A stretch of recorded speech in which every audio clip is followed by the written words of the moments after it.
हाँ दिन भर सुनते रहता था रात के मोला नींद नहीं आए और दिन भर भात खाए रहता ना तब मोला भूख नहीं लगी का बीमारी है बता मैं समझ गया मैं टमड़ जा रहा हूँ टमड़ रे आजाद है का ओकर इलाज सिर्फ मैं कर सकत हूँ ले तक मैं जानता रहा तोला अब्बू करे भूत चले सही बात डोला रे सुबह डोला तेरी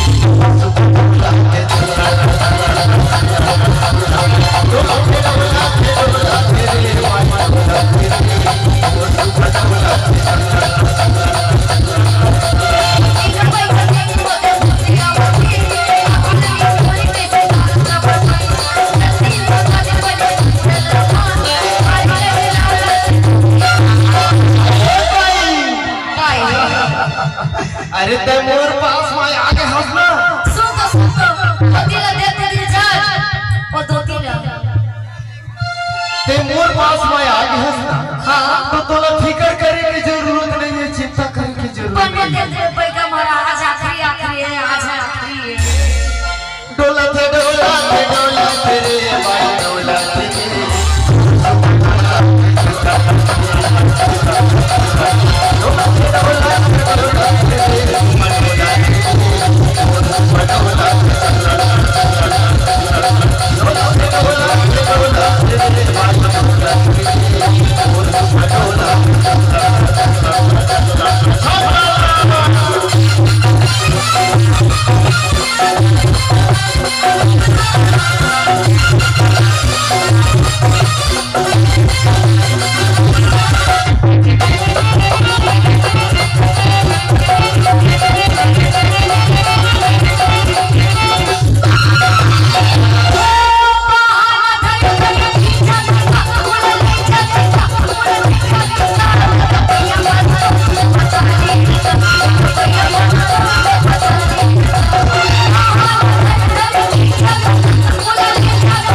सुनना पाथे न तो कुंवारी टूरी मन हो चपकत रथे धावत रथे इसने भूत है सही बात है लेकिन तो लग फिकर करे की जरूरत नहीं है मोर नाम सुनही ना कुहड़िया चार परल दिल से पटेल आए तो भूत छोड़ के भाग जाए सही बात है भैया महाराज डोला तेरे सुबह डोला तेरे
चलावत हो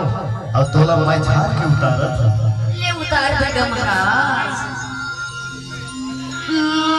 आज देखो आवत में जात में नगर में घाट में मुंह वाले मसाल में जात हम खान ले सबका झारे को मोर झारे ठाड़े को कोट फूके गुरु चला माय फूको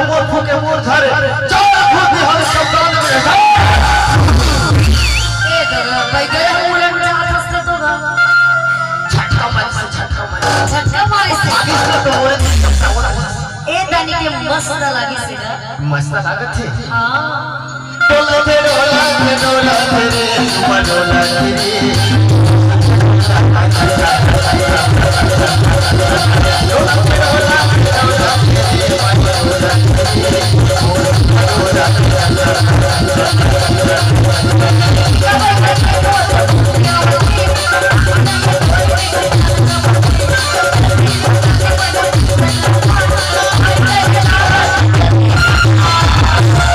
अभी तो टाटा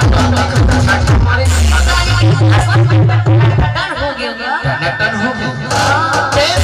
टन हो गया लेकिन मोरो खर्चा पानी ले झन भूलावे नहीं भूला मात्र एक बोतल दारू और कारी कुकरी बस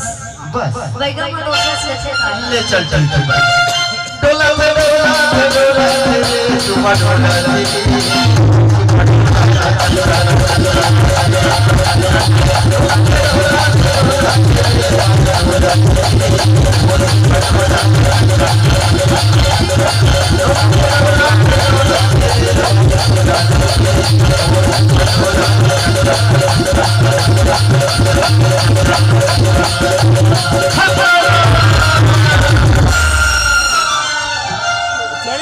बहुत बहुत धन्यवाद हमारे बीच